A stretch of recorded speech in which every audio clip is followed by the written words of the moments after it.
안녕하세요. 주토피아 채널의 제이입니다. 오늘은 S&P 500 기술주에 투자하는 ETF에 대해서 알아보겠습니다. 투자 스터디 ETF 편에서는 국내와 해외에 상장된 ETF 중에서 포트폴리오에 참고할 만한 ETF를 다루고 있는데요. 이번에는 S&P 500 기술주 지수를 추종하는 ETF인 미국 상장 ETF XLK를 소개합니다. 미국 기술주에 투자하는 대표 ETF에 대해서 알아보면 먼저 시가총액 순으로 나열해보면 1위가 VGT라는 벵가드에서 나온 ETF가 있고요. 시가총액이 30빌리언 달러 정도 되고 2위가 XLK로 29.83빌리언 달러이고요. 3위가 블랙락에서 나온 IIM ETF인데 5.26빌리언 달러예요. 2위와 3위의 격차가 크죠. 그래서 VGT와 XLK가 미국 기술주에 투자하는 대표 ETF라고 할 수 있어요. VGT는 다음 기회에 다루도록 하고 이번 영상에서는 주로 XLK ETF를 위주로 다루도록 하겠습니다. XLK ETF에 대해서 간단하게 설명드리면 포트폴리오가 정보기술 분야로 한정되어 있는 ETF고요. 인터넷 기업이 제외된 것이 특징이에요. IT라고 해서 인터넷과 테크놀로지를 얘기를 하잖아요. 근데 XLK는 테크놀로지와 통신, 반도체 이런 분야 한정되어 있는 ETF인데 특이하게 구글, 아마존, 페이스북 같은 인터넷 기업이 없어요. 그래서 만약에 구글이나 아마존, 페이스북 같은 인터넷 기업에 투자하고 싶으면 XLK보다 다른 ETF를 선택해야 되는데 아까 미국 기술주 대표 ETF가 VGT랑 XLK 두 개가 있다고 했잖아요. 여기는 두 개까지가 공통사항이에요. VGT도 인터넷 기업이 제외되어 있고 XLK만의 차별점은 뭐가 있냐면 XLK는 S&P 500 내에서만 구성한다는 게 특징이고 대형주 위주로만 구성되어 있어요. 그리고 종목주가 70종목 정도로 VGT의 300종목보다 훨씬 적고요. 탑10의 비중이 매우 높은 ETF예요. 보통 탑10의 비중이 30에서 40%면은 분산이 잘 되어 있는 거고 대략 40-50% 정도가 평균인데 68%라는 거는 거의 탑10 위주의 ETF라고 봐도 과언이 아닐 정도인데요. 그 중에서 또 탑2 마이크로소프트와 애플의 비중이 41%나 차지하고 있어요. 그래서 마이크로소프트와 애플의 비중이 가장 많은 ETF 중에 하나가 XLK ETF예요. 그러니까 만약에 ETF로 마이크로소프트와 애플에 투자하고 싶다면 가장 효율적으로 투자할 수 있는 게 XLK라고도 할 수 있죠. 어쨌든 이 XLK의 특징은 이렇게 탑 10의 비중이 높으면서 마이크로소프트와 애플은 기술주에서도 시가총액이 1위와 2위지만 전 세계 주식시장에서 시가총액 1위와 2위의 주식이기도 해요. 그런 전세계 탑2의 비중이 41%나 차지하는 ETF라는 게 특징이고요. XLK가 추종하는 정보기술 분야라는 게 어떻게 보면 변동성이 클 수 있는데 XLK ETF의 특징은 S&P 500 내의 대형주 위주로 그것도 특히 탑2의 비중을 가장 높이고 또 탑10의 비중이 거의 대부분에 속할 정도로 대형주 위주로 편성을 하면서 변동성을 낮추게 돼요. 아무래도 대형주들은 변동폭이 낮고요. 그래서 변동성을 낮추게 돼요. 그리고 마이크로소프트와 애플 같은 어떤 궤도에 오른 기술주들은 또 요새 꾸준하게 배당을 늘리고 있거든요. 그래서 마이크로소프트와 애플에 힘입어 XLK ETF도 매년 꾸준하게 배당이 성장하고 있는 게 특징이에요. 그러니까 성장주 ETF 개념으로 기술주 ETF인 XLK를 넣는데 그게 또 배당 성장주가 되기도 하는 거죠. 그러니까 이런 복합적인 특징을 가지고 있는 ETF고요. 그래서 전체 ETF에서도 인기 순위가 상위에 랭크되어 있는 ETF예요. ETF.com에서 XLK ETF에 대해서 검색해서 자세히 알아볼게요. XLK는 테크놀로지 셀렉트 섹터 SPDR 펀드라는 제목이고 기술주 섹터 내에서 선별된 SPDR 펀드라는 뜻이고 분류는 미국 기술주 주식 분류로 되어 있고요. 비슷한 ETF로는 VGT가 있고 아까 말씀드린 IYW라는 게 있고요. 여기 있는 ETF들도 다 비슷하긴 한데 인터넷이 들어가면서 좀 달라져서 전체적으로 미국 기술주 ETF로만 보면 VGT, IYW랑 비슷하고요.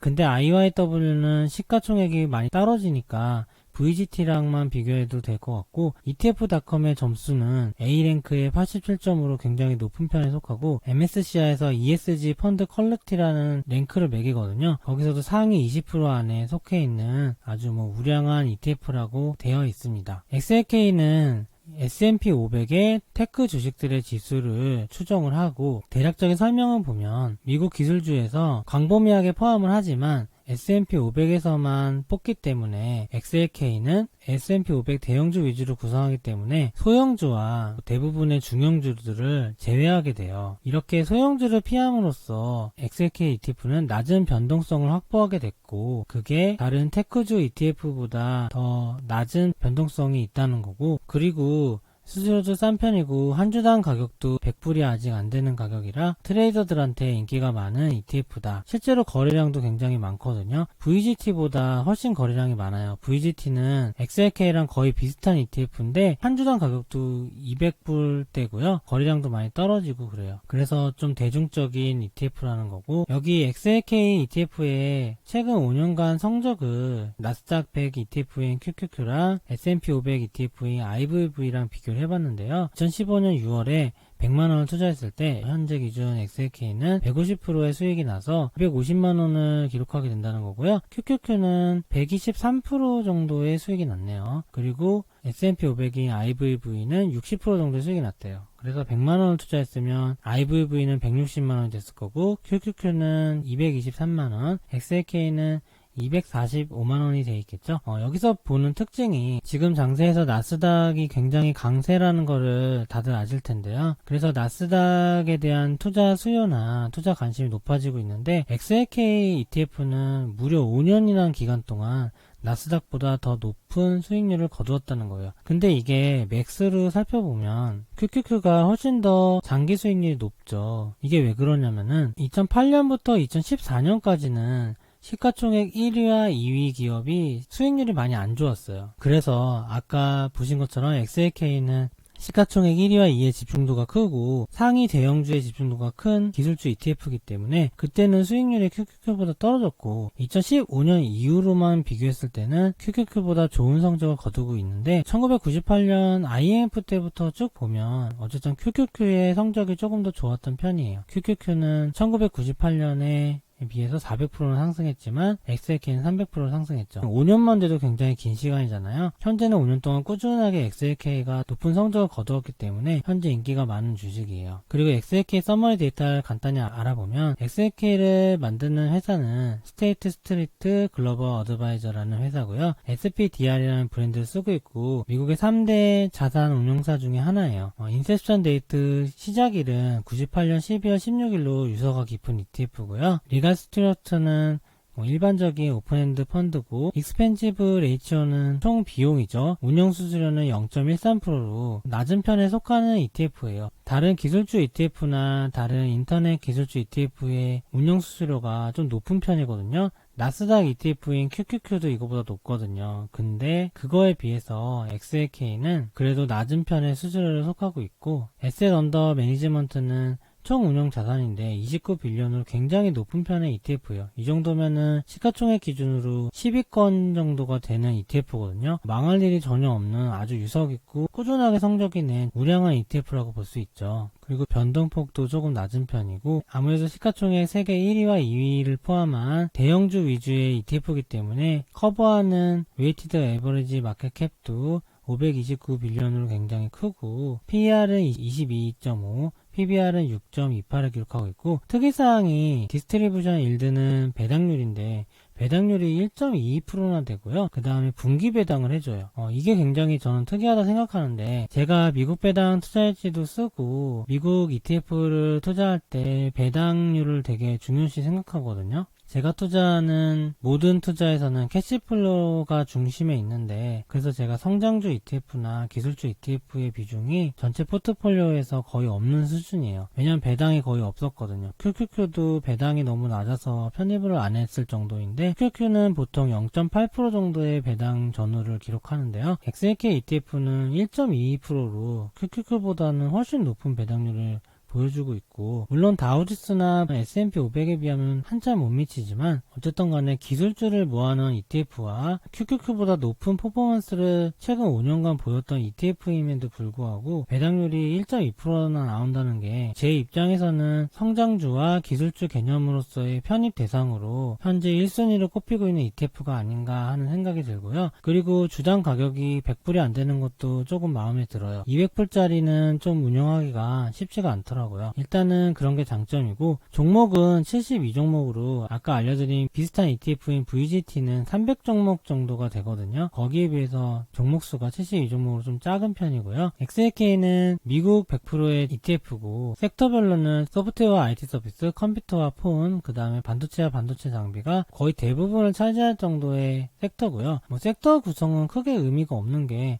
탑10의 비중이 너무 높기 때문에 탑10의 그냥 구성을 보면 되겠죠. 탑10의 구성을 보면 마이크로소프트가 21%, 애플이 20%로 정말 시가총액 1위와 2위가 너무 높은 순으로 들어가 있고요. 비자가 5%로 3위, 인텔이 4%로 4위, 마스터카드가 4%로 5위, 그리고 엔비디아가 3.22로 5위, 시스코 시스템이 2.97%로 7위, 어도비가 2.8%로 8위, 페이팔 홀딩스가 2.7%로 9위, 세일즈포스닷컴이 2.3% 10위를 차지하고 있어요. 세일즈포스닷컴은 클라우딩 쪽 회사거든요. 여기까지 보면 탑10의 비중이 68%나 되기 때문에 다른 거의 비중은 좀 미미한 정도고요. QQQ랑의 차이점을 살펴보면 QQQ는 탑10의 비중이 50%대고 마이크로소프트와 애플이 10%대를 가지고 있고, 그 다음에 구글, 아마존, 페이스북이 여기서 들어가고요. 나머지는 뭐 거의 비슷하게 있어요. VGT ETF가 비슷한 ETF로 했는데 종목 구성은 VGT랑 큰 차이는 없어요. 아무래도 VGT가 종목 수도 많고 소형주의 비중이 좀 더 많을 수 있고 탑10의 비중은 VGT가 조금 더 낮겠죠. 다시 돌아와서 XLK ETF의 구성을 보면 대표 기술 대형주 위주의 구성이라는 게 특징이고, 구글과 아마존, 페이스북이 제외되어 있다는 게 또 특징이죠. 상위 10%의 종목 비중이 68%나 되고, 그 중에 애플과 마이크로소프트가 42%나 차지하고 있어요. 1.2에서 1.5% 정도 되는 높은 배당률이 특징이고, 아마 기술주 ETF 중에서 가장 높은 배당률을 기록하고 있을 것 같아요. 애플과 마소 덕분인 것 같고, 최근 5년간의 성적은 XLK가 QQQ보다 좋았고 스파이보다도 훨씬 좋았고요. 애플과 마소가 부진할 경우에 ETF 자체가 수익률이 부진할 위험을 가지고 있긴 해요. 탑10의 비중은 68%, 1위 마이크로소프트와 2위 애플이 41% 정도 대부분을 차지하고 있고, 비자, 인텔, 마스터카드, 엔비디아, 시스코, 어도비, 페이팔, 세일즈닷컴은 비슷한 비중을 가지고 있어요. XLK ETF의 결론을 내보면 최근 각광받는 4차 산업혁명과 포스트 코로나 시대를 선도할 수 있는 기술주 투자의 대표 ETF라고 할 수 있어요. 기술주 ETF 중에서 가장 저렴한 주당 가격 100불 이하를 가지고 있고, 인기가 좋아서 ETF 중에서 시가총액 10위권에 있을 정도고, 높은 거래량, VGT도 비슷한 시가총액이지만 주당 가격이 높은 바람에 XLK가 훨씬 거래량이 높고요. 그리고 최근 5년간 성적이 나스닥 대표 ETF인 QQQ보다 우위에 있다는 점, 시가총액 1위와 2위의 종목에 집중하고 있다는 거, 이거는 단점이 될 수도 있고 장점이 될 수도 있는데, 마이크로소프트와 애플에 투자를 많이 하고 싶으신 분은 오히려 이게 장점이 될 수 있겠죠. 이렇게 기술주에 투자하는 ETF임에도 불구하고 대형주 위주의 편성으로 변동성을 낮추게 돼서, 그리고 비중이 높은 주식들이 꾸준하게 배당을 높이고 있는 주식들이라서 XLK도 덩달아 꾸준하게 배당 성장을 하고 있는 것이 특징이에요. 그래서 저는 안정성과 성장성을 동시에 갖춘 ETF라고 생각이 들고요. QQQ만 해도 충분하긴 한데, 만약에 기술주에 대해서 조금 더 배당 성장의 개념을 탑재한 기술주 투자를 하고 싶다면 그때는 XLK를 선택하시는 것도 나쁘진 않을 것 같아요. 오늘은 XLK ETF에 대해서 간략하게 알아보았는데요. 차후에 같은 대표 미국 기술주 ETF인 VGT ETF도 소개를 해드리고, XLK ETF와 VGT ETF에 비교하는 시간도 가져보도록 하겠고요. 그리고 성장주 ETF에 대한 투자 스터디를 조금씩 진행해 볼 생각이고, 오늘은 기술주에 해당되는 ETF를 소개시켜 드렸는데 인터넷이 포함된 ETF들도 좋은 ETF가 많거든요. 그것도 나중에 기회가 되면 차근차근 소개시켜 드리도록 하겠습니다. 오늘 영상은 이만 마치겠습니다. 좋아요와 구독 부탁드립니다. 감사합니다.